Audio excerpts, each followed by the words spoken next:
Hello friends, solid state എന്ന ചാപ്റ്ററിലുള്ള next സെക്ഷനാണ് നമ്മൾ ഈ പാർട്ട് 2-ൽ നോക്കാൻ പോകുന്നത്. അപ്പോൾ കഴിഞ്ഞ ക്ലാസ്സിൽ നമ്മൾ എന്തൊക്കെ നോക്കി, എന്താണ് ക്രിസ്റ്റലൈൻ സോളിഡ്, എന്താണ് അമോർഫസ് സോളിഡ് എന്നുള്ള കാര്യങ്ങളൊക്കെ നോക്കിയില്ലേ. അപ്പോൾ ഇന്ന് നമ്മൾ ഫസ്റ്റിന് നോക്കാൻ പോകുന്നത് ക്ലാസിഫിക്കേഷൻ ഓഫ് ക്രിസ്റ്റലൈൻ സോളിഡ്സ് എന്ന സെക്ഷനാണ്. So let's get started. Classification of crystalline solids. Crystalline solids എന്താണെന്ന് നമ്മൾ കഴിഞ്ഞ ക്ലാസ്സിൽ നോക്കിയില്ലേ. അപ്പോൾ ഈ ക്രിസ്റ്റലൈൻ സോളിഡ്സ് ഒരുപാട് ഭൂമിയിൽ കാണപ്പെടുന്നുണ്ട്. Most of the solid substances on earth is crystalline in nature. ഭൂമിയിലുള്ള കൂടുതലായിട്ട് സോളിഡ് സബ്സ്റ്റൻസ് കണ്ടുവരുന്നത് ക്രിസ്റ്റലൈൻ നേച്ചറിലാണ്. അപ്പോൾ ഉദാഹരണം നമ്മൾ നോക്കുകയാണെങ്കിൽ metals like iron, copper, silver, iron, copper, silver ഇതുപോലത്തെ മെറ്റൽസ് ഒക്കെ ക്രിസ്റ്റലൈൻ നേച്ചറാണ്. അതുപോലെ തന്നെ വേറെ എക്സാമ്പിൾസ് നോക്കുകയാണെങ്കിൽ non metal like sulphur, phosphorus, iodine ഇതുപോലത്തെ ഒക്കെ നോൺ മെറ്റൽസും എന്താണ് ക്രിസ്റ്റലൈൻ ഇൻ നേച്ചറാണ്. അതുപോലെ സോഡിയം ക്ലോറൈഡ്, സിങ്ക് ഒക്കെ പോലത്തെ കോമ്പൗണ്ട്സ്, ഇങ്ങനെ ഒരുപാട് സോളിഡ്സ് ക്രിസ്റ്റലൈൻ ഫോമിൽ നമുക്ക് ഭൂമിയിൽ കണ്ടുവരാറുണ്ട്. അപ്പോൾ ഈ ക്രിസ്റ്റലൈൻ സോളിഡിനെ 4ആയിട്ട് ക്ലാസിഫൈ ചെയ്തിട്ടുണ്ട്. ക്രിസ്റ്റലൈൻ സോളിഡിനെ ഇങ്ങനെ 4ആയിട്ട് ക്ലാസിഫൈ ചെയ്തത് അതിൻ്റെ നാച്ചർ ഓഫ് ഇന്റർമോളിക്കുലർ ഫോഴ്സസ് വെച്ചിട്ടാണ്. അതായത് നമുക്കറിയാം ഒരു സോളിഡിൻ്റെ അകത്ത് കുറേ പാർട്ടിക്കിൾസ് ഉണ്ടാവും അല്ലേ. ഈ പാർട്ടിക്കിൾസിനെ ഇങ്ങനെ അടുക്കി വെച്ചതുപോലെ കുറേ പാർട്ടിക്കിൾസ് ഉണ്ടാകും. ഇങ്ങനെ ഈ പാർട്ടിക്കിൾസ് തമ്മിൽ എന്തുണ്ടാകും? ഇന്റർമോളിക്കുലർ ഫോഴ്സസ് ഉണ്ടാകും. ആ ഇന്റർമോളിക്കുലർ ഫോഴ്സസിന്റെ ബേസിസിലാണ് അതിൻ്റെ നേച്ചർ ഏതാണോ അത് നോക്കിയിട്ടാണ് ക്രിസ്റ്റലൈൻ സോളിഡ്സിനെ ഫെർദർ ആയിട്ട് ക്ലാസിഫൈ ചെയ്തത്. അപ്പം 4 തരം ക്രിസ്റ്റലൈൻ സോളിഡ്സ് ആണ് പ്രധാനമായിട്ടുള്ളത്. ഒന്നാമത്തേതാണ് മോളിക്കുലർ സോളിഡ്സ്, രണ്ടാമത്തേത് അയോണിക് സോളിഡ്സ്, മൂന്നാമത്തേത് മെറ്റാലിക് സോളിഡ്സ്, നാലാമത്തേത് കോവാലന്റ് സോളിഡ്സ്. അപ്പം ഇതെല്ലാം എന്തൊക്കെയാണെന്നുള്ളത് നമുക്കൊന്ന് ഡീറ്റെയിൽഡ് ആയിട്ട് നോക്കാം.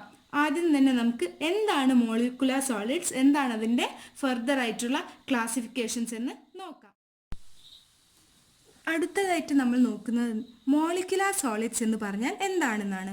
എന്തായിരിക്കും മോളിക്കുലർ സോളിഡ്സ്? മോളിക്കുലർ സോളിഡ്സ് എന്ന് പറഞ്ഞാൽ അതിൻ്റെ കോൺസ്റ്റുവൻറ്റ് പാർട്ടിക്കിൾസ് മോളിക്യൂൾസ് ആയിരിക്കും. നമ്മൾ മനസ്സിലാക്കേണ്ട കാര്യം, മോളിക്കുലർ സോളിഡ്സിൻ്റെ കോൺസ്റ്റുവൻറ്റ് പാർട്ടിക്കിൾസ് എന്ന് പറഞ്ഞാൽ അത് മോളിക്യൂൾസ് ആയിരിക്കും. മോളിക്കുലർ സോളിഡ്സിനെ ഫർദർ ആയിട്ട് 3ആയിട്ട് ഡിവൈഡ് ചെയ്തിട്ടുണ്ട്. ഒന്നാമത്തേതാണ് നോൺ പോളാർ മോളിക്കുലർ സോളിഡ്സ്, രണ്ടാമത്തേതാണ് പോളാർ മോളിക്കുലർ സോളിഡ്സ്, മൂന്നാമത്തേതാണ് ഹൈഡ്രജൻ ബോണ്ടഡ് മോളിക്കുലർ സോളിഡ്സ്. അപ്പോൾ എന്താണ് ഈ നോൺ പോളാർ മോളിക്കുലർ സോളിഡ് എന്ന് നമുക്ക് ആദ്യം തന്നെ നോക്കാം. നോൺ പോളാർ എന്ന് പറഞ്ഞാൽ എന്താണ്? ഇപ്പോൾ H2, I2 ഇതൊക്കെ എന്താണ്? നോൺ പോളാർ ആണ് അല്ലേ. അതായത് Cl2. ഇതിനൊക്കെ ഒരു ഇലക്ട്രോൺ, ഹൈഡ്രജൻ H2 എന്നാകുമ്പോൾ ഹൈഡ്രജനും ഹൈഡ്രജനും തമ്മിൽ ഒരു ഇലക്ട്രോനെഗറ്റിവിറ്റി ഡിഫറൻസ് വരൂലല്ലോ, ഇല്ല. അപ്പം അവ ഒരു ഇലക്ട്രോണ്, ഒരു ഹൈഡ്രജൻ മറ്റൊരു ഹൈഡ്രജൻ്റെ ഇലക്ട്രോണിനെ പുള്ള് ചെയ്യുന്നു, അങ്ങനത്തെ ഇഷ്യൂസ് ഒന്നും വരില്ല. അതായത് അതൊരു നോൺ പോളാർ ആണ്. പ്രത്യേകിച്ച് ഒരു ഇലക്ട്രോനെഗറ്റിവിറ്റി ഡിഫറൻസ് ഒന്നും അവിടെ കാണുന്നില്ല. അപ്പോൾ ഇങ്ങനെയുള്ള കോമ്പൗണ്ട്സ് ഫോം ചെയ്യുമ്പോൾ, സോളിഡ്സ് ഫോം ചെയ്യുമ്പോൾ അതിനെയാണ് എന്തെന്ന് പറയുക? നോൺ പോളാർ മോളിക്കുലർ സോളിഡ്സ് എന്ന് പറയാം. അപ്പോൾ ഈ നോൺ പോളാർ മോളിക്കുലർ സോളിഡ്സ് അതിൻ്റെ പാർട്ടിക്കിൾസ് തമ്മിലുള്ള ഫോഴ്സ് ഓഫ് അട്രാക്ഷൻ എന്തായിരിക്കും? വീക്ക് ഡിസ്പേർഷൻ ഫോഴ്സ് ആയിരിക്കും. വീക്കായിട്ടുള്ള ഡിസ്പേർഷൻ ഫോഴ്സ് ആയിരിക്കും, വീക്കായിരിക്കും. ഫോഴ്സ് ഓഫ് അട്രാക്ഷൻ വീക്കായിരിക്കും. എന്ത് ഫോഴ്സാണ് ഉണ്ടാവുക? വീക്ക് ഡിസ്പേർഷൻ ഫോഴ്സാണ് ഉണ്ടാവുക. ഡിസ്പേർഷൻ ഫോഴ്സ് ആണ് ഉണ്ടാവുക. ഈ വീക്ക് ഡിസ്പേർഷൻ ഫോഴ്സിന് എന്തെന്ന് പറയും? ലണ്ടൻ ഫോഴ്സ് എന്നും പറയുന്നുണ്ട്. അതുപോലെ തന്നെ ഈ നോൺ പോളാർ സോളിഡ്സ് എന്തായിരിക്കും? നോൺ കണ്ടക്ടേഴ്സ് ഓഫ് ഇലക്ട്രിസിറ്റി ആയിരിക്കും. ഇതിൽ പ്രത്യേകിച്ച് അഡീഷണൽ ആയിട്ട് ഇലക്ട്രോൺസ് ഒന്നും നമുക്ക് കാണാൻ വേണ്ടിയിട്ട് സാധിക്കുന്നില്ല അല്ലേ. അപ്പോൾ ഇതെന്തായിരിക്കും? ഈ നോൺ പോളാർ മോളിക്കുലർ സോളിഡ്സ് എന്തായിരിക്കും? നോൺ കണ്ടക്ടേഴ്സ് ഓഫ് ഇലക്ട്രിസിറ്റി ആയിരിക്കും. അതുപോലെ തന്നെ അവയ്ക്ക് വെരി ലോ ആയിട്ടുള്ള മെൽറ്റിംഗ് പോയിന്റ് ആയിരിക്കും. Usually liquid or gaseous state ആയിരിക്കും റൂം ടെമ്പറേച്ചറിൽ കണ്ടുവരിക. അപ്പോൾ H2 ആണെങ്കിലും I2 ആണെങ്കിലും Cl2 ആണെങ്കിലും ഒക്കെ തന്നെ റൂം ടെമ്പറേച്ചറിൽ എങ്ങനെയാണ് നമുക്ക് കണ്ടുവരിക? അധികവും ലിക്വിഡും ഗ്യാഷ്യസും സ്റ്റേറ്റിലൊക്കെയാണ് കണ്ടുവരിക. ഇങ്ങനെ ഫോം ചെയ്യുന്ന ഈ സോളിഡ്സിനെയാണ് എന്തെന്ന് പറയുക? നോൺ പോളാർ മോളിക്കുലർ സോളിഡ്സ് എന്ന് പറയാം. പിന്നെ രണ്ടാമത്തെ സെക്ഷനാണ് പോളാർ മോളിക്കുലർ സോളിഡ്സ്. പോളാർ എന്ന് പറഞ്ഞാൽ എന്താണ്? പോളാർ മോളിക്കുലർ സോളിഡ്സ് എന്ന് പറഞ്ഞാൽ എന്താണ്? ഒരു ഇലക്ട്രോനെഗറ്റിവിറ്റി ഡിഫറൻസ് വേണം അല്ലേ? അതിലുള്ള രണ്ട് ആറ്റങ്ങൾ തമ്മിൽ എന്ത് വേണം? ഒരു ഇലക്ട്രോനെഗറ്റിവിറ്റി ഡിഫറൻസ് വേണം. അങ്ങനെ ഇലക്ട്രോനെഗറ്റിവിറ്റി ഡിഫറൻസ് വരുമ്പോൾ എന്താണ്? ഒന്ന് മറ്റൊന്നിൽ നിന്നും ഇലക്ട്രോണിനെ വലിച്ചെടുക്കും. അതായത് ഇലക്ട്രോനെഗറ്റിവിറ്റി കൂടിയ എലമെൻറ്റ് മറ്റേ എലമെൻറ്റിൽ നിന്നും എന്തിനെ വലിച്ചെടുക്കും? ഇലക്ട്രോണിനെ വലിച്ചെടുക്കും. അപ്പം അതൊരു പൊളാരിറ്റി കാണിക്കും അല്ലേ? അങ്ങനെ ഫോം ചെയ്യുന്ന മോളിക്കുലർ സോളിഡ്സിനെയാണ് എന്തെന്ന് പറയുക? പോളാർ മോളിക്കുലർ സോളിഡ്സ് എന്ന് പറയാം. NH3 ആണ് അതിൻ്റെ എക്സാമ്പിൾ. നമ്മൾ +1 പഠിച്ചിട്ടുണ്ട് അല്ലേ? NH3 എന്തുണ്ട്? ലോൺ പെയർ ഓഫ് ഇലക്ട്രോൺസ് ഉണ്ട് എന്നൊക്കെ പഠിച്ചിട്ടുണ്ടല്ലോ. അങ്ങനെ ഇതൊക്കെ ഫോം ചെയ്യുന്ന എന്തിനെ സോളിഡ്സിനാണ് പോളാർ മോളിക്കുലർ സോളിഡ്സ് എന്ന് പറയാം. ഈ പോളാർ മോളിക്കുലർ സോളിഡ്സിൻ്റെ വേറെ എക്സാമ്പിൾസ് എന്തൊക്കെയാ? ഒന്ന് ആലോചിച്ച് നോക്കി. HCl ഉണ്ടാവും അല്ലേ? അതുപോലെ തന്നെ SO2. ഇതുപോലെ ഇലക്ട്രോനെഗറ്റിവിറ്റി ഡിഫറൻസ് വരുന്ന എലമെൻറ്റ്സ് തമ്മിൽ ഫോം ചെയ്യുന്ന എന്തിനെ മോളിക്കുലർ സോളിഡ്സിനെയാണ് പോളാർ മോളിക്കുലർ സോളിഡ്സ് എന്ന് പറയാം. ഇവ തമ്മിൽ ഫോം ചെയ്ത് ഈ പാർട്ടിക്കിൾസ് തമ്മിൽ ഉണ്ടാകുന്ന ബോണ്ട് ഏതാണ്? പോളാർ കോവാലന്റ് ബോണ്ട് ആയിരിക്കും. Polar covalent bond, covalent bond ആയിരിക്കും. പോളാർ ആയിട്ടുള്ള കോവാലന്റ് ബോണ്ടാണ് എവിടെ ഫോം ചെയ്യുക? പോളാർ മോളിക്കുലർ സോളിഡ്സിൽ ഫോം ചെയ്യാം. അതുപോലെ തന്നെ ഈ നോൺ പോളാറിൻ്റെ കേസിൽ പറഞ്ഞ പോലെ തന്നെ ഇവിടെയും എന്തായിരിക്കും? സോഫ്റ്റ് ആയിരിക്കും. അതുപോലെ നോൺ കണ്ടക്ടേഴ്സ് ഓഫ് ഇലക്ട്രിസിറ്റി ആയിരിക്കും. അതുപോലെ ഈ പോളാർ മോളിക്കുലർ സോളിഡ്സിന് നോൺ പോളാർ മോളിക്കുലർ സോളിഡ്സിൻ്റെയിലും കുറച്ചും കൂടി ഹയർ ആയിട്ടുള്ള മെൽറ്റിംഗ് പോയിന്റ് ആണ് ഉണ്ടാവുക. അപ്പോൾ ഇത്രയും കാര്യങ്ങളാണ് ഇവിടെ പറയാനുള്ളത്. നോൺ പോളാർ മോളിക്കുലർ സോളിഡ്സും പോളാർ മോളിക്കുലർ സോളിഡ്സും എന്താണെന്നുള്ളതിൽ പറയാൻ ഉള്ളത്. ഇനിയിപ്പോൾ അടുത്ത് നമുക്ക് എന്താ നോക്കാനുള്ളത്? Hydrogen bonded molecular solids. Hydrogen bonded molecular solids എന്ന് പറഞ്ഞാൽ എന്തായിരിക്കും? നമുക്ക് ആലോചിച്ചാൽ തന്നെ അറിയാം. ഹൈഡ്രജൻ ബോണ്ടഡ് ആയിട്ടുള്ള മോളിക്കുലർ സോളിഡ്. ഹൈഡ്രജനും മറ്റൊരു എലമെൻറ്റും തമ്മിൽ ഒരു ബോണ്ട് ഫോം ചെയ്യുന്ന മോളിക്കുലർ സോളിഡ്സിനെയാണ് എന്തെന്ന് പറയാം? ഹൈഡ്രജൻ ബോണ്ടഡ് മോളിക്കുലർ സോളിഡ്സ് എന്ന് പറയാം. ഒരു ഉദാഹരണം നമ്മൾ എടുത്തു നോക്കുകയാണെങ്കിൽ H2O സോളിഡ് ഫോം ഏതാണ്? ഐസ് ആണ് അല്ലേ? ഐസ്. അപ്പോൾ H2O ഒക്കെ എന്താണ്? ഹൈഡ്രജൻ ബോണ്ടഡ് ആയിട്ടുള്ള മോളിക്കുലർ സോളിഡ്സിൻ്റെ ഉദാഹരണമാണ്. അതായത് ഹൈഡ്രജനും മറ്റൊരു ഇലക്ട്രോനെഗറ്റീവ് ആയിട്ടുള്ള എലമെൻ്റ് ആണ് അല്ലേ? അവിടെ ഓക്സിജൻ എന്ന് പറഞ്ഞാൽ എന്താണ്? ഹൈഡ്രജനും H2O എന്ന് പറഞ്ഞാൽ അവിടെ ഒരു ഇലക്ട്രോനെഗറ്റിവിറ്റി ഡിഫറൻസ് നമുക്ക് കാണാൻ സാധിക്കുന്നുണ്ട്. അപ്പം ഇവിടെ തമ്മിലുള്ള ബോണ്ട് എന്തായിരിക്കും? പോളാർ ആണല്ലോ അല്ലേ ബോണ്ട് വരുന്നത്? ഇലക്ട്രോനെഗറ്റിവിറ്റി ഡിഫറൻസ് വരുന്നതുകൊണ്ട് പോളാർ ആണ് വരുന്നത്. ഇവിടെയും ഫോം ചെയ്യുന്ന ബോണ്ട് എന്തായിരിക്കും? പോളാർ കോവാലന്റ് ബോണ്ട് ആയിരിക്കും. അപ്പോൾ ഏതൊക്കെ എലമെൻറ്റ്സ് തമ്മിൽ ഫോം ചെയ്യാൻ പറ്റും? ഹൈഡ്രജനും ഓക്സിജനും, ഹൈഡ്രജനും ഫ്ലൂറിനും, ഹൈഡ്രജനും നൈട്രജനും, ഇതുപോലുള്ള എലമെൻറ്റ്സ് ആണ് കാര്യമായിട്ട് hydrogen bonded molecular solids form ചെയ്യുന്നത്. അപ്പോൾ ഹൈഡ്രജൻ ബോണ്ടഡ് മോളിക്കുലർ സോളിഡ്സിൻ്റെ ഫിസിക്കൽ നേച്ചർ നമ്മൾ പറയുകയാണെങ്കിൽ നോൺ പോളാർ മോളിക്കുലർ സോളിഡും പോളാർ മോളിക്കുലർ സോളിഡും സോഫ്റ്റ് ആണ് ഫിസിക്കൽ നേച്ചർ ഉണ്ടായിരുന്നത്. പക്ഷേ ഹൈഡ്രജൻ ബോണ്ടഡ് മോളിക്കുലർ സോളിഡ്സ്, അതായത് നമുക്ക് അപ്പം ഐസിൻ്റെ ഒക്കെ കേസിൽ അറിയാം അല്ലേ, അതിൻ്റെ ഫിസിക്കൽ നേച്ചർ എന്താണ്? ഹാർഡ് ആയിരിക്കും. ഈ മൂന്ന് കേസിലും അത് ഇലക്ട്രിക്കൽ കണ്ടക്ടിവിറ്റിയുടെ കാര്യത്തിൽ ഇൻസുലേറ്റർ ആയിരിക്കും. Non polar molecular solids conduct ചെയ്യൂല ഇലക്ട്രിസിറ്റിനെ. പോളാർ മോളിക്കുലർ സോളിഡ്സും ഹൈഡ്രജൻ ബോണ്ടഡ് മോളിക്കുലർ സോളിഡ്സും ഇവയൊന്നും തന്നെ എന്ത് ചെയ്യൂല? ഇലക്ട്രിസിറ്റിനെ കണ്ടക്ട് ചെയ്യില്ല. അതുപോലെ തന്നെ മെൽറ്റിംഗ് പോയിന്റ് ഈ നോൺ പോളാർ മോളിക്കുലർ സോളിഡിന് ഏറ്റവും കുറവാണ്. പോളാർ മോളിക്കുലർ സോളിഡ്സിനും കുറവ് തന്നെയാണ്. അതുപോലെ തന്നെ ഹൈഡ്രജൻ ബോണ്ടഡ് മോളിക്കുലർ സോളിഡ്സിനും കുറവ് തന്നെയാണ്. ഏറ്റവും കുറവ് നോൺ പോളാർ മോളിക്കുലർ സോളിഡ്സിനാണ്.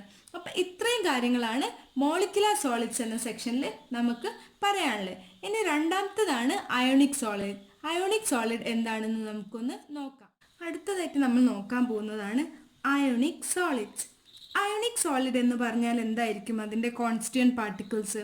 ഇതിൻ്റെ പേര് പറയുന്നത് പോലെ തന്നെ അതിൻ്റെ കോൺസ്റ്റിറ്റ്യൂവൻറ്റ് പാർട്ടിക്കിൾസ് എന്തായിരിക്കും? അയോൺസ് ആയിരിക്കും.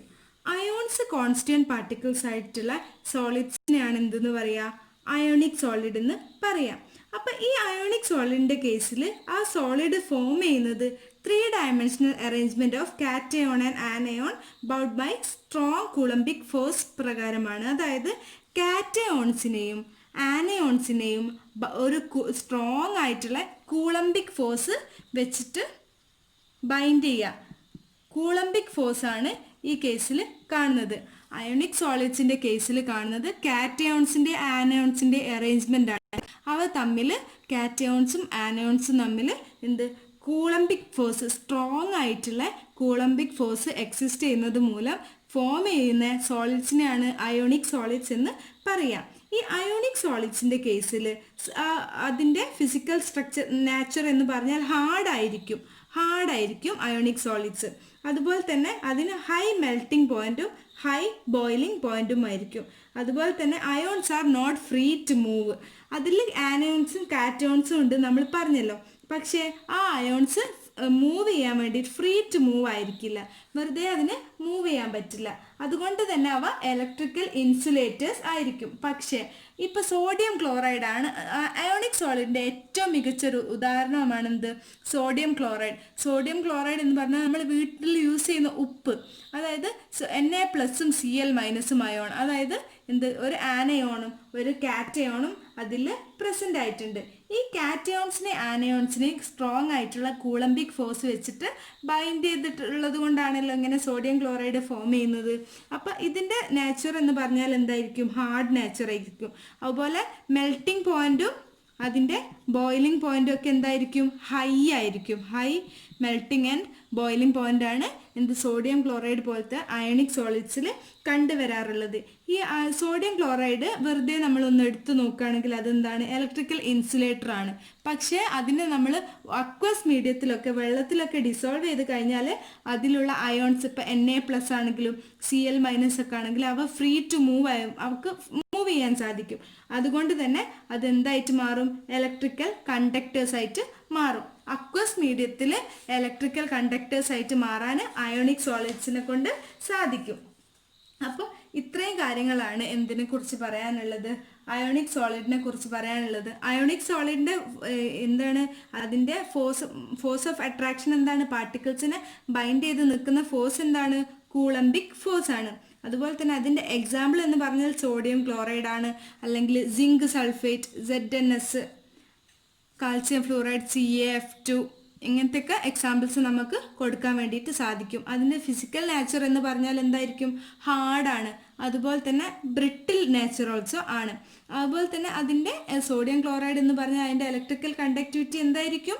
ഇലക്ട്രിക്കൽ കണ്ടക്ടിവിറ്റി അത് ഇൻസുലേറ്റർ ആണ്. പക്ഷേ അത് അക്വസ് മീഡിയത്തിൽ ഡിസോൾവ് ചെയ്ത് കഴിഞ്ഞിട്ടെങ്കിലോ, അക്വസ് മീഡിയത്തിൽ ഡിസോൾവ് ചെയ്ത് കഴിഞ്ഞാൽ അത് കണ്ടക്ടറായിട്ട് മാറും. അതുപോലെ തന്നെ അതിൻ്റെ മെൽറ്റിംഗ് പോയിന്റും ബോയിലിംഗ് പോയിന്റും ഹൈ ആയിരിക്കും. അപ്പോൾ ഇത്രയും കാര്യങ്ങളാണ് നമുക്ക് അയണിക് സോളിഡ്സിനെ കുറിച്ച് നോക്കാനുള്ളത്. ഇനി അടുത്തതായിട്ട് നമ്മൾ നോക്കാൻ പോകുന്നതാണ് metallic solids. What is metallic solids? Metallic solids എന്ന് പറഞ്ഞാൽ എന്താണെന്ന് നോക്കാം. മെറ്റൽസ് എന്ന് പറഞ്ഞാൽ ശരിക്കും എന്താണ്? മെറ്റൽസിൽ ഇതുപോലെ ഇങ്ങനെ ആറ്റങ്ങൾ അടുക്കി വെച്ചിട്ടുണ്ടാവും അല്ലേ? ഇങ്ങനെ കുറേ ആറ്റംസ് അടുക്കി വെച്ചിട്ടുണ്ടാവും. പക്ഷേ മെറ്റൽസിൻ്റെ കേസിൽ സംഭവിക്കുന്നത് ഓരോ metal ആറ്റവും contributes 1 or more electron to the sea of mobile electrons. ആറ്റത്തിൻ്റെ ചുറ്റിലും കുറേ മൊബൈലായിട്ടുള്ള ഇലക്ട്രോൺസ് ഉണ്ടാവും. ഈ ആറ്റം അതുകൊണ്ട് തന്നെ പോസിറ്റീവ് അയോൺസിൻ്റെ രൂപത്തിലാണ് മെറ്റൽ ആറ്റം എക്സിസ്റ്റ് ചെയ്യുക. ഈ പോസിറ്റീവ് അയോൺസ് ഇങ്ങനെ അടുക്കി വെച്ചതുപോലെയാണ് മെറ്റൽ ആറ്റംസ് ഉണ്ടാകുക. അപ്പോൾ ഈ പോസിറ്റീവ് അയോൺസിൻ്റെ പ്രത്യേകത എന്ന് പറഞ്ഞാൽ അത് മെറ്റൽ ആറ്റം ഇലക്ട്രോണിനെ കോൺട്രിബ്യൂട്ട് ചെയ്തത് കൊണ്ടാണ് ഇത് പോസിറ്റീവ് അയോൺസ് ആയിട്ട് മാറിയത്. അപ്പോൾ ഈ ഓരോ മെറ്റൽ ആറ്റംസും പോസിറ്റീവ് ഇലക്ട്രോൺസിനെ ഈ ഒരു സീ ഓഫ് ഇലക്ട്രോൺസ് ഇങ്ങനെ ഫോം ചെയ്യും. ഇലക്ട്രോൺസിനെ പുറത്തേക്ക് കോൺട്രിബ്യൂട്ട് ചെയ്തിട്ട് ഓരോ മെറ്റൽ ആറ്റംസും പോസിറ്റീവ് അയോൺസിൻ്റെ രൂപത്തിലാണ് മെറ്റൽസിൻ്റെ ഉള്ളിൽ എക്സിസ്റ്റ് ചെയ്യുക. അപ്പോൾ കുറേ സീ ഓഫ് ഇലക്ട്രോൺസ് ഉണ്ടാവും, സീ ഓഫ് ഫ്രീ ഇലക്ട്രോൺസ്. ഇങ്ങനെ ഫ്രീ ഇലക്ട്രോൺസ് ഉള്ളത് കൊണ്ട് തന്നെ ഇതിന് മെറ്റൽസിന് കണ്ടക്ടിവിറ്റി ഒക്കെ കൂടുതലേ, കാരണം ഇലക്ട്രോണിൻ്റെ ഫ്രീ ടു മൂവ് ആണ്.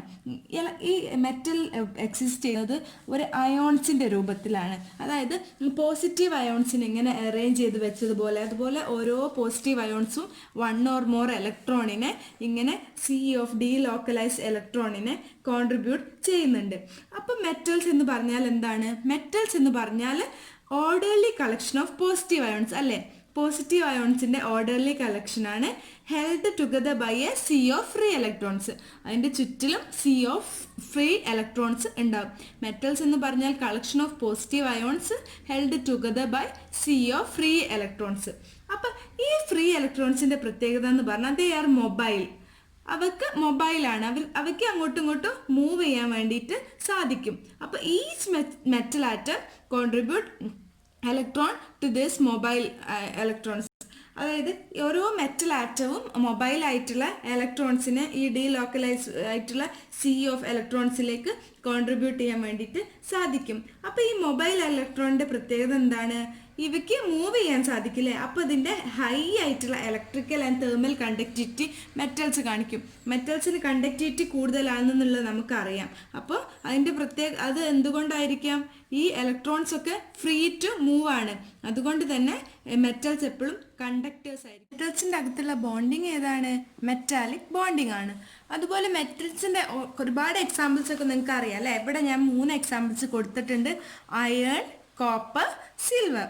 അയേൺ, കോപ്പർ, സിൽവർ ഒരുപാട് എക്സാമ്പിൾസ് നിങ്ങൾക്ക് അറിയാം. അപ്പോൾ അതൊക്കെ നിങ്ങൾക്ക് നോട്ട് ചെയ്യാവുന്നതാണ്. പിന്നെ നെക്സ്റ്റ് ഫീച്ചർ എന്താണ്? മെറ്റൽസിൻ്റെ മെൽറ്റിംഗ് പോയിന്റ് ഒക്കെ എങ്ങനെയാണ്? മെറ്റൽസിൻ്റെ മെൽറ്റിംഗ് പോയിന്റ് ബാക്കി സോളിഡ്സിനൊക്കെ കമ്പയർ ചെയ്യുമ്പോൾ ഫെയർലി ഹൈ ആണ്. ഏറ്റവും ഹയസ്റ്റ് അല്ല, ഫെയർലി ഹൈ ആയിട്ടുള്ള മെൽറ്റിംഗ് പോയിന്റ് ആണ് മെറ്റൽസിന് കണ്ടുവരാറുള്ളത്. പിന്നെ മറ്റെല്ലാ സോളിഡ്സിൻ്റെ ഒന്നും ഡിഫറൻഷിയേറ്റ് ചെയ്ത് നിൽക്കുന്ന ഒരു മെറ്റൽസിൻ്റെ ഒരു ഫീച്ചറാണ് മെറ്റൽസ് മാലിയബിൾ ആൻഡ് ഡക്റ്റൈൽ ആണ്. Metals are malleable and ductile.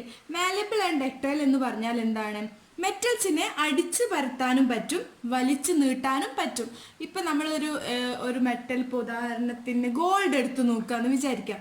Gold നമുക്ക് ഈ ചെയിനുകളൊക്കെ അല്ലേ നമ്മളെ കയ്യിലും കഴുത്തിലൊക്കെ അണിയുന്ന മാലകളൊക്കെ എത്ര തിന്നായിട്ട് വേണമെങ്കിലും അതിനെ വലിച്ചു നീട്ടി നമുക്ക് എടുക്കാൻ വേണ്ടിയിട്ട് പറ്റും. അപ്പോൾ ആ ഫീച്ചറിനാണ് ഡക്റ്റിലിറ്റി എന്ന് പറയാം. അതുപോലെ മാലബിൾ എന്ന് പറഞ്ഞാൽ ഇപ്പോൾ ഉദാഹരണത്തിന് ഒരു അലൂമിനിയം ഷീറ്റൊക്കെ ആണെങ്കിൽ നമുക്ക് അടിച്ച് പരത്തിയിട്ട് എത്ര വേണമെങ്കിലും തിന്നാക്കിയിട്ട് പരത്തി എടുക്കാൻ വേണ്ടിയിട്ട് സാധിക്കും. അതായത് മെറ്റൽസ് മാലബിൾ ആൻഡ് ഡക്റ്റൈൽ ആണ്. മെറ്റൽസ് ഞാൻ പറഞ്ഞു ഇങ്ങനെ പോസിറ്റീവ് അയോൺസിൻ്റെ ചുറ്റിലും ഇങ്ങനെ ഡീലോക്കലൈസ്ഡ് ഇലക്ട്രോൺസ് ആയിട്ടാണ് ഉണ്ടാവുക. അപ്പോൾ ഇത് അടിച്ച് പരത്തുന്ന സമയത്ത് ഇലക്ട്രോൺസ് ഒക്കെ അപ്പുറത്തേക്കും ഇപ്പുറത്തേക്കും ഇങ്ങനെ സ്കിപ്പായിട്ട് നിന്നിട്ട് ഈ മെറ്റൽ പൊട്ടാതെ തന്നെ അതിനെ പരക്കാനും അല്ലെങ്കിൽ മെറ്റൽസ് പൊട്ടാതെ തന്നെ അതിനെ വലിച്ചു നീട്ടാനും ഒക്കെയുള്ള ടെൻഡൻസി വരുന്നതിൻ്റെ കാരണവും മെറ്റൽസിൻ്റെ ഇങ്ങനെയുള്ള എക്സിസ്റ്റൻസ് മൂലമാണ്. അപ്പം ഇത്രയുമാണ് മെറ്റാലിക് സോളിഡിൻ്റെ കാര്യത്തിൽ പറയാനുള്ളത്. ഇനി ലാസ്റ്റ് ടൈപ്പ് ഓഫ് സോളിഡ് ആണ് covalent or network solid. So let's see what is covalent or network solid. അടുത്തതായിട്ട് നമ്മൾ നോക്കാൻ പോകുന്നതാണ് covalent solids അല്ലെങ്കിൽ network solid. ഇതിൻ്റെ പേര് പറയുന്നത് പോലെ തന്നെ കോവാലന്റ് സോളിഡ്സ് അല്ലെങ്കിൽ നെറ്റ്വർക്ക് സോളിഡ് എന്ന് പറഞ്ഞാൽ അതിൽ ഫോം ചെയ്യുന്ന ഫോഴ്സ് ഓഫ് അട്രാക്ഷന് എന്താണ്? കോവാലന്റ് ബോണ്ടിങ് ആണ്. കോവാലന്റ് ബോണ്ടിങ് ആണ് ഇതിൽ ഫോം ചെയ്യുന്ന ഫോഴ്സ് ഓഫ് അട്രാക്ഷൻ. അതിൻ്റെ കോവാലന്റ് സോളിഡ്സ് അല്ലെങ്കിൽ നെറ്റ്വർക്ക് സോളിഡ്സിൻ്റെ കോൺസ്റ്റിറ്റ്യൂവന്റ് പാർട്ടിക്കിൾസ് എന്ന് പറഞ്ഞാൽ ആറ്റംസ് ആയിരിക്കും. അതായത് ആറ്റങ്ങൾ തമ്മിൽ കോവാലന്റ് ബോണ്ടിങ് ഫോം ചെയ്തിട്ട് ഉണ്ടാകുന്ന നെറ്റ്വർക്ക് അല്ലെങ്കിൽ നെറ്റ്വർക്ക് ആയിട്ടുള്ള സ്ട്രക്ചേഴ്സിനെയാണ് കോവാലന്റ് സോളിഡ് അല്ലെങ്കിൽ നെറ്റ്വർക്ക് സോളിഡ് എന്ന് പറയുന്നത്. ഇതിൻ്റെ ഏറ്റവും ബെസ്റ്റ് ആയിട്ടുള്ള ഉദാഹരണമാണ് ഡയമണ്ട്. ഡയമണ്ട് എന്ന് പറഞ്ഞാൽ ക്രിസ്റ്റലൈൻ സോളിഡ് ആണ്. ആ ക്രിസ്റ്റലൈൻ സോളിഡിൽ തന്നെ കോവാലന്റ് അല്ലെങ്കിൽ നെറ്റ്വർക്ക് സോളിഡ് എന്ന് പറഞ്ഞ കാറ്റഗറിയിലാണ് ഡയമണ്ട് വരുന്നത്. ക്വാർട്സ്, ഡയമണ്ട് ഒക്കെ ഈ ഒരു സെക്ഷനിൽ വരുന്നുണ്ട്. അപ്പം ഞാൻ ഇവിടെ ഒരു ചിത്രം കൊടുത്തിട്ടുണ്ട്. ഇത് നമുക്കറിയാം ഡയമണ്ടിന് ഒരു ടെട്രാഹെഡ്രൽ സ്ട്രക്ചർ ആണുള്ളത്. അപ്പോൾ ഇങ്ങനെ ആറ്റങ്ങൾ ഇങ്ങനെ ഷെയർ ചെയ്യുക, കോവാലന്റ് ബോണ്ടിങ് വഴി ഇങ്ങനെ ഷെയർ ചെയ്യപ്പെടുന്നുണ്ട്. ഒരു ടെട്രാഹെഡ്രൽ സ്ട്രക്ചറാണ് ഫോം ചെയ്യുന്നത്. അതുപോലെ തന്നെ ഓരോ ആറ്റങ്ങളും മറ്റൊരു നെറ്റ്വർക്കിൻ്റെ ഒറിജിനായിട്ട് നമുക്ക് കാണാൻ വേണ്ടിയിട്ട് സാധിക്കുന്നുണ്ട്. 1, 2, 3, 4 ഇങ്ങനെ വരുന്ന ഈ ടെട്രാഹെഡ്രൽ സ്ട്രക്ചറിൽ വരുന്ന ഇവിടെ ഇങ്ങനെ ഈ ഒരു ആറ്റം പിന്നെ വീണ്ടും ഒരു നെറ്റ്വർക്ക് ഫോം ചെയ്യും. അപ്പോൾ ഈ ഒരു ആറ്റം വീണ്ടും ഒരു നെറ്റ്വർക്ക് ഫോം ചെയ്യും. അതുപോലെ തന്നെ ഈ ഒരു ആറ്റം വീണ്ടും ഒരു നെറ്റ്വർക്ക് ഫോം ചെയ്യും. ഈ ഒരു ആറ്റം വീണ്ടും നെറ്റ്വർക്ക് ഫോം ചെയ്യും. ഇങ്ങനെ നെറ്റ്വർക്ക് ഇങ്ങനെ ഫോം ചെയ്ത് ടെട്രാഹെഡ്രൽ ആയിട്ടുള്ള നെറ്റ്വർക്ക് ഇങ്ങനെ ഫോം ചെയ്തിട്ട് ഒരു ജയൻ്റ് ആയിട്ടുള്ള മോളിക്യൂളായിട്ട് മാറും. അതായത് ഇങ്ങനെ ആറ്റങ്ങൾ ഇങ്ങനെ കോവാലന്റ് ബോണ്ടിങ് വഴി ലിങ്ക് ചെയ്തിട്ട് ഒരു ജയൻ്റ് മോളിക്യൂളായിട്ട് മാറും. Giant molecule. ഇങ്ങനെ ഫോം ചെയ്യുന്ന സോളിഡ്സിനെയാണ് എന്തെന്ന് പറയാ, കോവാലന്റ് അല്ലെങ്കിൽ നെറ്റ്വർക്ക് സോളിഡ്സ് എന്ന് പറയാം. അപ്പൊ നമുക്കറിയാം കോവാലന്റ് ബോണ്ടിങ്ങിന്റെ പ്രത്യേകത എന്താണ്? കോവാലന്റ് ബോണ്ടിങ് ഭയങ്കര സ്ട്രോങ് ആണ്, അതുപോലെ തന്നെ ഡയറക്ഷണലുമാണ് അല്ലെ. അപ്പൊ ഇങ്ങനെ സ്ട്രോങ് ആയിട്ടുള്ള ബോണ്ടുകളാണ് ആറ്റങ്ങൾ തമ്മിൽ ഉണ്ടാകുന്നത്. അങ്ങനെ ബോണ്ട് ചെയ്ത് വലിയ നെറ്റ്വർക്ക് ഉണ്ടാവും, അങ്ങനെ ഡയമണ്ട് ഒക്കെ ഉണ്ടാകുന്നത്. അതുകൊണ്ട് തന്നെ ഡയമണ്ട് ഒക്കെ എന്തായിരിക്കും, ഭയങ്കര ഹാർഡായിരിക്കും. സ്ട്രോങ് കോവാലന്റ് ബോണ്ടിങ് ആണ് ഫോം ചെയ്യുന്നത്. സ്ട്രോങ് ആൻഡ് ഡയറക്ഷണൽ ആയിട്ടുള്ള കോവാലന്റ് ബോണ്ടിങ് ആണ് ഫോം ചെയ്യുന്നത്. അതുകൊണ്ട് തന്നെ ഡയമണ്ട് ഒക്കെ എന്തായിരിക്കും, ക്വാർട്സ് ആണെങ്കിലും ഡയമണ്ട് ആണെങ്കിലും ഒക്കെ ഹാർഡ് ആയിരിക്കും. അതുപോലെ ഫ്രീ ഇലക്ട്രോൺസ് ഒന്നും നമുക്ക് കാണാൻ സാധിക്കുന്നില്ലല്ലോ. അങ്ങനെ അല്ലാത്തത് കൊണ്ട് തന്നെ അത് ഇൻസുലേറ്ററും ആയിരിക്കും. പക്ഷെ ഗ്രാഫൈറ്റും ഇതേ കാറ്റഗറിയിൽ പെടുന്ന സാധനമാണ്. കോവാലന്റ് സോളിഡ് അല്ലെങ്കിൽ നെറ്റ്വർക്ക് സോളിഡ് എന്ന് പറഞ്ഞ സാധനം തന്നെയാണ്. പക്ഷെ ഞാനിവിടെ ഒരു ചിത്രം കൊടുത്തിട്ടുണ്ട്. ഈ ഒരു സ്ട്രക്ചറാണ് ഏകദേശം ഗ്രാഫൈറ്റിന് വരുന്നത്. അപ്പോൾ ഇവിടെ നമുക്ക് നോക്കിയാൽ അറിയാം, ഒരു ആറ്റം ഷെയർ ചെയ്യുന്നത്, ഇപ്പോൾ സപ്പോസ് ഈ ഒരു ആറ്റം നമ്മൾ എടുത്ത് നോക്കുകയാണെങ്കിൽ ഷെയർ ചെയ്യുന്നത് 3 ഇലക്ട്രോൺസിനെയാണ് അങ്ങോട്ടും ഇങ്ങോട്ടും ഷെയർ ചെയ്യുന്നത്. അപ്പോൾ ഒരു കാർബൺ ആറ്റത്തിന് എത്ര ഇലക്ട്രോൺസ് ഉണ്ട്? ശരിക്കും 4 എണ്ണം ഉണ്ടല്ലോ. അപ്പോൾ 4ാമത്തെ ഇലക്ട്രോൺ എന്ന് പറഞ്ഞാൽ അത് ഫ്രീ ഇലക്ട്രോണിന്റെ രൂപത്തിലാണ് ഗ്രാഫൈറ്റിൽ കാണപ്പെടുന്നത്. അപ്പോൾ ഈ ഒരു ആറ്റം എടുത്ത് നോക്കിയേ, 1 2 3 എണ്ണാണ് ഇങ്ങനെ ബോണ്ടിങ്ങിനൊക്കെ വേണ്ടിയിട്ട് ഷെയറിങ്ങിലൊക്കെ ഏർപ്പെടുന്നത്. അപ്പോൾ ഒരു ഇലക്ട്രോൺ എപ്പോഴും എന്തായിരിക്കും, ഫ്രീ ഇലക്ട്രോൺ ആയിരിക്കും. ഇങ്ങനെ ഒരു ഇലക്ട്രോൺ ഇങ്ങനെ എപ്പോഴും ഫ്രീ ഇലക്ട്രോണോ, അതുപോലെ ലെയേർഡ് ആയിട്ടുള്ള സ്ട്രക്ചർ ആയിട്ടാണ് ഗ്രാഫൈറ്റ് കാണപ്പെടുന്നത്. ഇങ്ങനെ ലെയേർഡ് ആയിട്ടുള്ള സ്ട്രക്ചറൊക്കെ ആയിട്ട് കാണപ്പെടുന്നത് കൊണ്ട് തന്നെ ഗ്രാഫൈറ്റ് ഒരു എക്സെപ്ഷനാണ് അല്ലേ. ഇങ്ങനെ ഹാർഡ് ആൻഡ് ഇൻസുലേറ്റർ എന്ന് പറഞ്ഞ കേസിൽ നിന്നും ഒരു എക്സെപ്ഷനാണ്. കോവാലന്റ് ആൻഡ് നെറ്റ്വർക്ക് സോളിഡ് ആണെങ്കിലും ഇത് സോഫ്റ്റ് ആയിരിക്കും. കോവാലന്റ് ബോണ്ടിങ് തന്നെയാണ് ഉണ്ടെങ്കിലും അത് കണ്ടക്ടർ ആയിരിക്കും. കാരണം ഇവിടെ ഫ്രീ ഇലക്ട്രോൺ കാണാൻ വേണ്ടിയിട്ട് സാധിക്കുന്നുണ്ട്.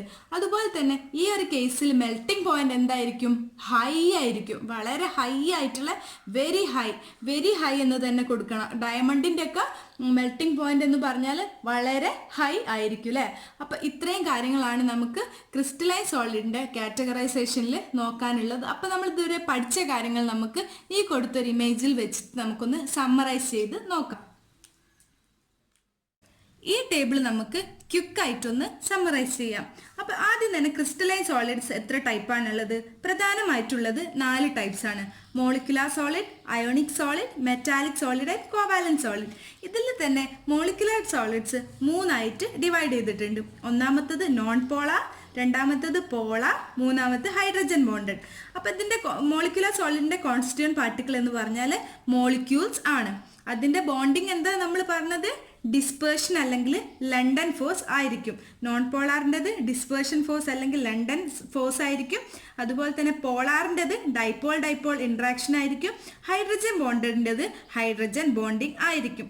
പിന്നെ ഇവിടെ കൊടുത്തത് നോൺ പോളാറിൻ്റെ എക്സാമ്പിൾ നമ്മൾ പറഞ്ഞത് ഹൈഡ്രജൻ H2I2ൻ്റെ കാര്യമാണ് അല്ലേ.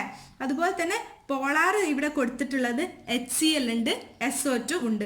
ഹൈഡ്രജൻ ബോണ്ടഡ് നമ്മൾ പറഞ്ഞു ഐസ് ആണ് ഏറ്റവും നല്ല എക്സാമ്പിൾ. അതായത് H2O, സോളിഡ് H2O, ഐസ് ആണ് ഏറ്റവും നല്ല എക്സാമ്പിൾ. അപ്പം ഇതിൻ്റെ 3ൻ്റെ ഫിസിക്കൽ നേച്ചർ ഇവിടെ കൊടുത്തിട്ടുണ്ട്. നോൺ പോളാറിൻ്റെത് സോഫ്റ്റ് ആയിരിക്കും, പോളാറിൻ്റെത് സോഫ്റ്റ് ആയിരിക്കും, ഹൈഡ്രജൻ ബോണ്ടിൻ്റെത് ഹാർഡ് ആയിരിക്കും. ഇതിൻ്റെ ഡീറ്റെയിൽസ് നമ്മൾ എക്സ്പ്ലെയിൻ ചെയ്തതാണ്. അതുപോലെ തന്നെ ഈ 3 കേസിലും ഇൻസുലേറ്റർ ആയിരിക്കും, ഇലക്ട്രിസിറ്റിയെ കണ്ടക്ട് ചെയ്യില്ല. അതുപോലെ മെൽറ്റിംഗ് പോയിന്റ് ഏറ്റവും ലോ ആയിട്ടുള്ളത് നോൺ പോളാറിനായിരിക്കും.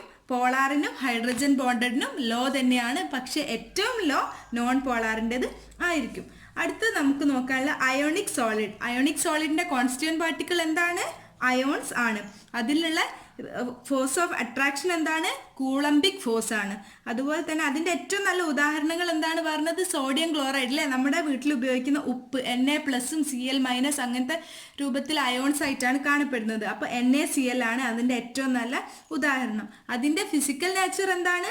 ഹാർഡ് ആയിരിക്കും, ബ്രിട്ടിൽ ആയിരിക്കും. അതുപോലെ അതിൻ്റെ ഇലക്ട്രിക്കൽ കണ്ടക്ടിവിറ്റിൻ്റെ കാര്യം നമ്മൾ എക്സ്പ്ലെയിൻ ചെയ്തു. അത് സോളിഡ് സ്റ്റേറ്റിൽ ഇൻസുലേറ്റേഴ്സ് ആയിരിക്കും, പക്ഷേ അത് നമ്മൾ വെള്ളത്തിലൊക്കെ ഡിസോൾവ് ചെയ്യുകയാണെങ്കിൽ അക്വസ് ഫോമിലേക്ക് മാറ്റുകയാണെങ്കിൽ അത് കണ്ടക്ടറായിട്ട് മാറും. അതിൻ്റെ മെൽറ്റിംഗ് പോയിന്റിൻ്റെ കാര്യമോ? മെൽറ്റിംഗ് പോയിന്റ് ഹൈ ആയിരിക്കും. പിന്നെ അടുത്ത കേസ് എന്താ നമ്മൾ നോക്കിയത്? മെറ്റാലിക് സോളിഡ് ആണ് നോക്കിയത്. മെറ്റാലിക് സോളിഡ്, മെറ്റൽ എന്ന് പറഞ്ഞാൽ എന്താണ്? Positive ions in sea of delocalise electrons അല്ലേ. അത് നമ്മൾ ഡീറ്റെയിൽഡ് ആയിട്ട് എക്സ്പ്ലെയിൻ ചെയ്തതാണ്. അതിൻ്റെ ബോണ്ടിങ് എന്ന് പറഞ്ഞാൽ മെറ്റാലിക് ബോണ്ടിങ് ആയിരിക്കും. അയണ്, കോപ്പർ, സിൽവർ, മാഗ്നീഷ്യം ഇതൊക്കെയാണ് ഇതിൻ്റെ പ്രധാനമായിട്ട് ഉദാഹരണങ്ങൾ കൊടുത്തിട്ടുള്ളത്. അതുപോലെ മറ്റ് കേസസിൽ നിന്ന് വ്യത്യസ്തമായി മെറ്റാലിക് സോളിഡ്സ് കാണിക്കുന്നത് എന്താണ്? Malleability and ductility. അതുപോലെ തന്നെ ഇലക്ട്രിക് കണ്ടക്ടിവിറ്റി എങ്ങനെയാണ്? സോളിഡ് സ്റ്റേറ്റ് ആണെങ്കിലും ലിക്വിഡ് സ്റ്റേറ്റ് ആണെങ്കിലും ഒക്കെ മെറ്റാലിക് ആയിട്ടുള്ള മെറ്റൽസ് കണ്ടക്റ്റീവ് ആയിരിക്കും. അതുപോലെ ഹൈ ആയിരിക്കും അതിൻ്റെ മെൽറ്റിംഗ് പോയിന്റ്. പിന്നെ ലാസ്റ്റ് കേസിൽ നമ്മൾ പറഞ്ഞ കാര്യമാണ് എന്ത്? Covalent or network solids. Covalent or network സോളിഡ്സിന്റെ കേസിൽ കോൺസ്റ്റിറ്റ്യൂവന്റ് പാർട്ടിക്കിൾസ് എന്താണ്? അതിൽ ആറ്റങ്ങൾ കൊണ്ടുള്ളതാണ് കോൺസ്റ്റിറ്റ്യൂവന്റ് പാർട്ടിക്കിൾസ്. അതിന്റെ ബോണ്ട് കോവാലന്റ് ബോണ്ടാണ് അതിൽ വരുന്നത്. അതുപോലെ തന്നെ ക്വാർട്സ്, ഡയമണ്ട്, ഗ്രാഫൈറ്റ് ഒക്കെ ഇതിന്റെ എക്സാമ്പിൾ ആണ്. ക്വാർട്സിന്റെ ഡയമണ്ടിന്റെ കേസിൽ എന്താ പറഞ്ഞത്? ഹാർഡ് ആയിരിക്കും അല്ലേ? പക്ഷെ ഗ്രാഫൈറ്റിന്റെ കേസിൽ അത് സോഫ്റ്റ് ആയിരിക്കും. ക്വാർട്സും ഡയമണ്ടും അതുപോലെ തന്നെ ഇൻസുലേറ്റർ ആയിരിക്കും. പക്ഷെ ഗ്രാഫൈറ്റ് അതിൽ ഫ്രീ ഇലക്ട്രോൺ ഒക്കെ ഉള്ളത് കൊണ്ട് തന്നെ അത് കണ്ടക്ടർ ആയിരിക്കും. അതൊരു എക്സെപ്ഷണൽ എക്സാമ്പിൾ ആണ്. അതുപോലെ അതിൻ്റെ മെൽറ്റിംഗ് പോയിന്റ് എന്ന് പറഞ്ഞാൽ വെരി ഹൈ ആയിരിക്കും. അപ്പം ഇത്രയും കാര്യങ്ങളാണ് ഈ സെക്ഷനിൽ നമുക്ക് നോക്കാനുള്ളത്. അടുത്തത് നമുക്ക് crystal, lattices and unit cell എന്ന സെക്ഷന് നോക്കാനുള്ളത്. അപ്പം എല്ലാവർക്കും എൻ്റെ ക്ലാസ്സുകൾ ഇഷ്ടമായിട്ടുണ്ടെങ്കിൽ സബ്സ്ക്രൈബ് ചെയ്യുക. അതുപോലെ നിങ്ങളുടെ ഫ്രണ്ട്സിനും ഉപകരിക്കും. നിങ്ങളുടെ ഫ്രണ്ട്സിനൊക്കെ വേണ്ടിയിട്ട് ഷെയർ ചെയ്ത് കൊടുക്കുക. അപ്പോൾ മോർ ക്ലാസ്സസിന് വേണ്ടിയിട്ട് സ്റ്റേ ട്യൂൺഡ്. Thank you.